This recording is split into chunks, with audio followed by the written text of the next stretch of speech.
Hello, and welcome to Mary Jane Markets. My name is Mo Rahim, and this is a podcast analyzing the news of the North American cannabis space and a few of its operators, Curaleaf, Cresco Labs, GTI, and TrueLeaf. Today we're going to talk about a bill making its way through the U.S. Congress that might affect cannabis banking, looking at the winners of the license lottery in Illinois, which did take place yesterday, and then specifically some news around Cresco Labs. First, let's take a look at how the market is doing. Most of the major MSOs and ETFs down slightly today, with the S&P also down 0.5% at the time of this recording. Not too much going on right now to talk about in this segment until we hear some market shifting news during earnings in early to mid-August. All right, first thing to discuss today is House Resolution 4502, which is a bill that provides funding for the fiscal year of 2022 to the Department of Labor, Health and Human Services, and Education, as well as some related agencies. You can see from this Congress.gov tracker that the bill has passed the House, and the next steps for it to become law are to be passed by the Senate and the President. The reason it's relevant to us as investors is that it also provides funding to agencies having to do with financial services. So this is the bill here. And under Title VI, the general provisions of this act, and that's important. So, pardon my audio glitches.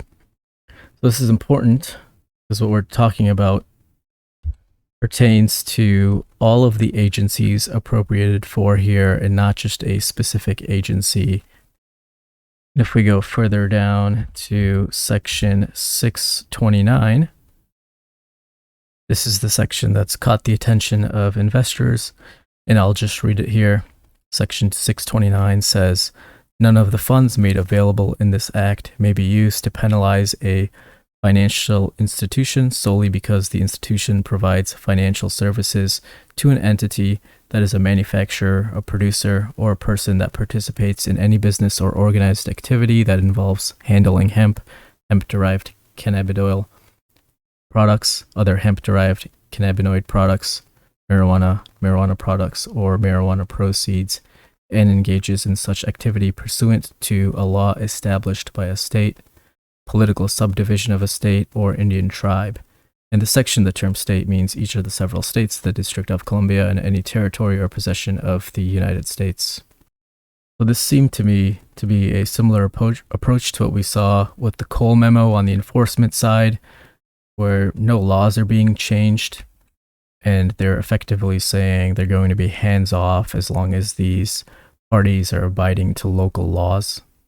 This doesn't deschedule, this doesn't change any tax rules, this isn't safe banking, which covers much more than this, but it's a decent setup for all of that and indicative of the changing stance on the topic by Congress.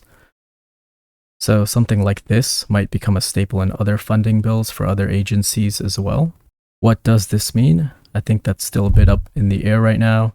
What exactly is meant by financial institution and financial services here? Is this banking for operational services like deposits and credit lines? Or is this how Charlie Buchtel of Cresco Labs puts it, Big B banking and access to capital markets? We've talked about this topic before, and Big B banking is what operators need right now. That would be a huge value unlock for investors by bringing down the cost of capital. When cannabis companies like Cresco Labs or Curaleaf raise money by issuing corporate bonds, they find that the interest rate on that debt is 12-13%. That's absolutely insane compared to a market average of around 4%. Those lenders are taking a risk by loaning them money. Part of that risk is from the government coming in and shutting down these businesses, so they want to be compensated for that risk.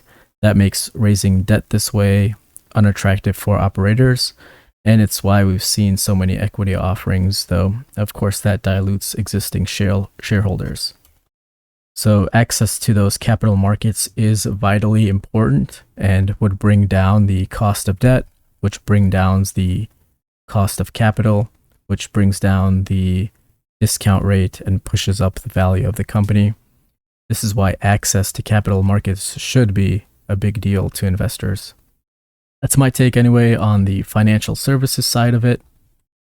We'll also need to see what financial institutions mean. Is that just commercial banks, or does it include investment banks, private equity, insurance companies, shadow banks, brokerages? This bill does provide funding for the Treasury Department and the SEC, but not the Fed, not the OCC, nor FINRA. And that's where most of that regulation is done for those companies. Those types of institutions. There are some other cannabis-related things in the bill that I didn't think were directly relevant to investors, so I'm not going to bring them up. But if you want to read a good summary of what's in this bill, there's this Marijuana Moment article by Kyle Yeager, who does a good job, and I'll link this below. Next topic is Illinois licenses, and if anything, it's been an interesting lottery process. We talked about the whirlwind of events surrounding this lottery on yesterday's episode, but just to recap, earlier this month, Governor of Illinois, J.B. Pritzker, signed a bill to award 185 licenses by a lottery process.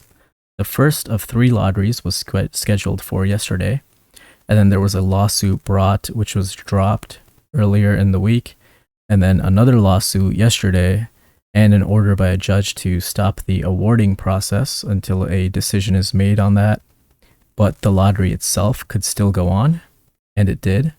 So yesterday, Illinois awarded and announced the winners of those 55 licenses from a pool of 626 approved applicants. That's just a number that got approved for this lottery. There were over 900 applicants in total. Now, the way this awarding was done was by region, and this state was split up into 17 regions. So that's what we'll see here.